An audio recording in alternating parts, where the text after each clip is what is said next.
Đi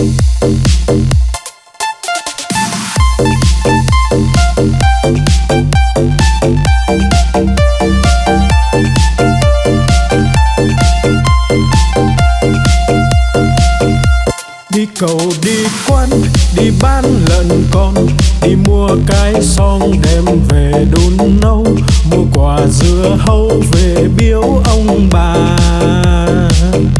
mua một đàn gà về cho ăn thóc, mua lược chải tóc, mua cặp gội đầu, đi mau về mau kẻo trời sắp tối.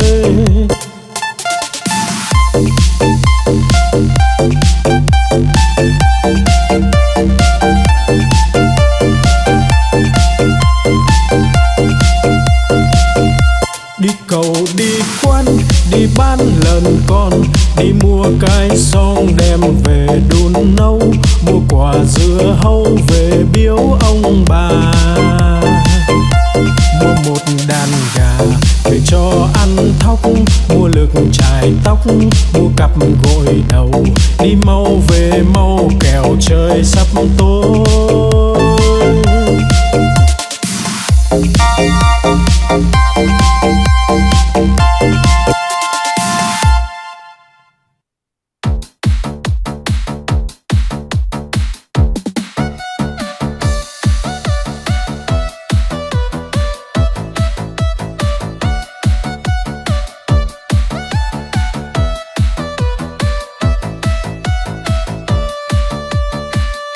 No lòng phĩ dạ là con cá cơm, không ướp mà thơm là con cá ngát, liệng bay thoăn thoắt là con cá chim, hột cẳng chết chìm là con cá đuối, nhiều năm nhiều tuổi là cá bạc đầu, đủ chữ đủ câu là con cá đối, mai nở tàn tối là con cá hoa, trắng muốt làn da là cá út thịt, lưng dài hẹp nách là cá lòng tong, ốm yếu hình dung là con cá nhái.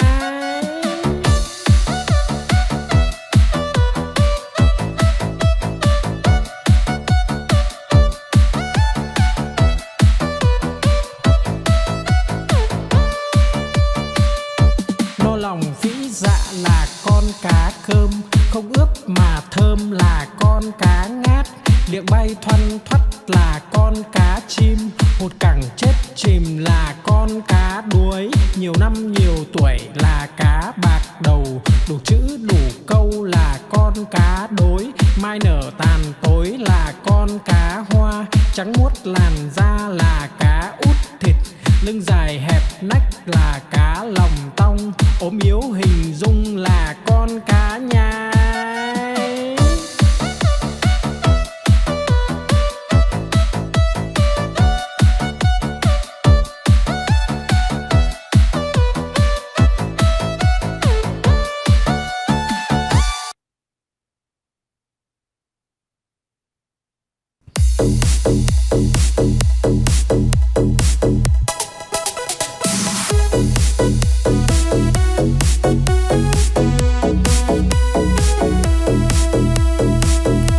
Bướm bay bướm lượn, bướm đậu nhành hoa, khoe đôi cánh đẹp rực rỡ muôn màu. Bướm bay bướm lượn, bướm đón mùa xuân, vàng xanh đỏ tím, bướm bay dợp trời.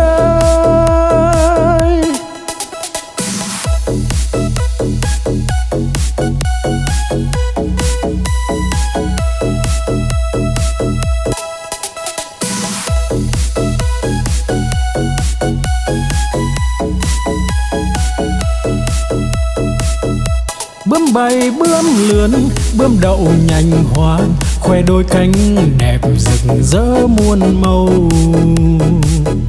Bướm bay bướm lượn, bướm đón mùa xuân, vàng xanh đỏ tím, bướm bay dợp trời.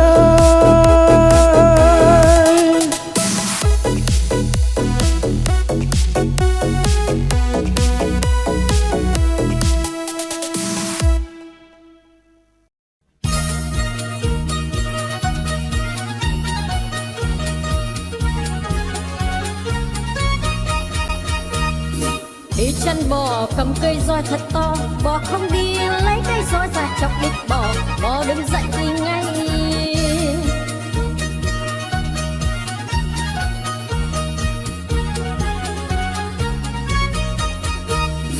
Đi chăn bò cầm cây roi thật to, bò không đi lấy cây roi ra chọc đít bò, bò đứng dậy đi ngay.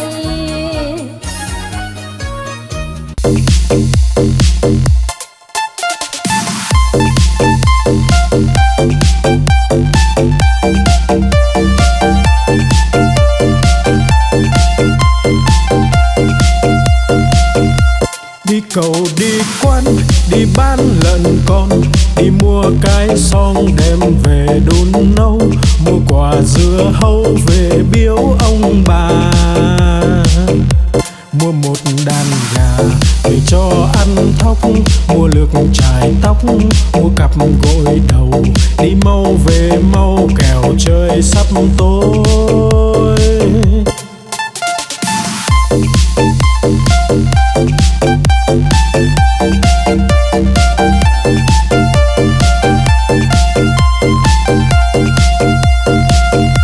Đi cầu đi quán đi bán lợn con, đi mua cái xong đem về đun nấu, mua quả dưa hấu về biếu ông bà, mua một đàn gà để cho ăn thóc, mua lược chải tóc, mua cặp gội đầu, đi mau về mau kẻo trời sắp tối.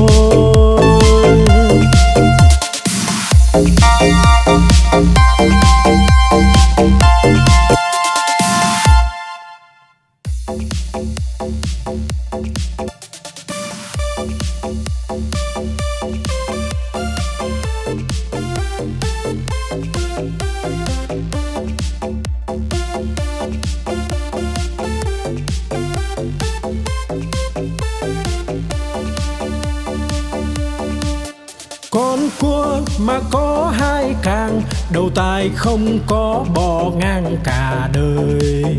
Con cá mà có cái đuôi, hai vây ve vầy nó bơi rất tài. Con rùa mà có cái mai, cái cổ thụt ngắn thụt dài vào da. Con voi mà có hai ngà, cái vòi nó cuốn đồ nhà đồ cây. Con chim mà có cánh bay, bay cùng Nam Bắc Đông Tây tỏ tường.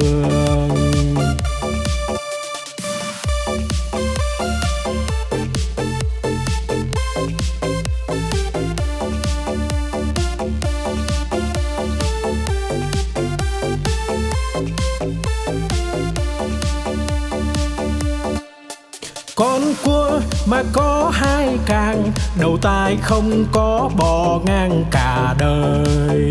Con cá mà có cái đuôi, hai vây ve vầy nó bơi rất tài. Con rùa mà có cái mai, cái cổ thụt ngắn thụt dài vào da. Con voi mà có hai ngà, cái vòi nó cuốn đồ nhà đồ cây.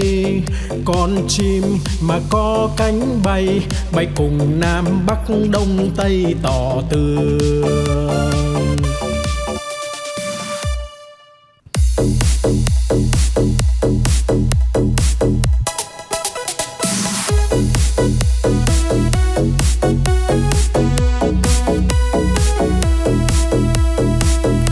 Bướm bay bướm lượn, bướm đậu nhành hoa, khoe đôi cánh đẹp rực rỡ muôn màu.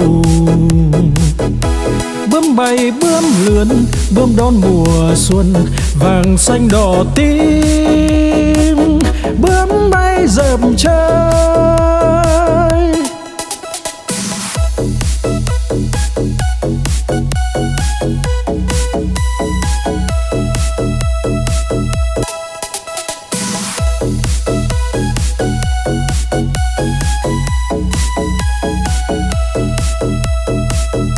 bướm bay bướm lượn, bướm đậu nhành hoa, khoe đôi cánh đẹp rực rỡ muôn màu. Bướm bay bướm lượn, bướm đón mùa xuân, vàng xanh đỏ tím.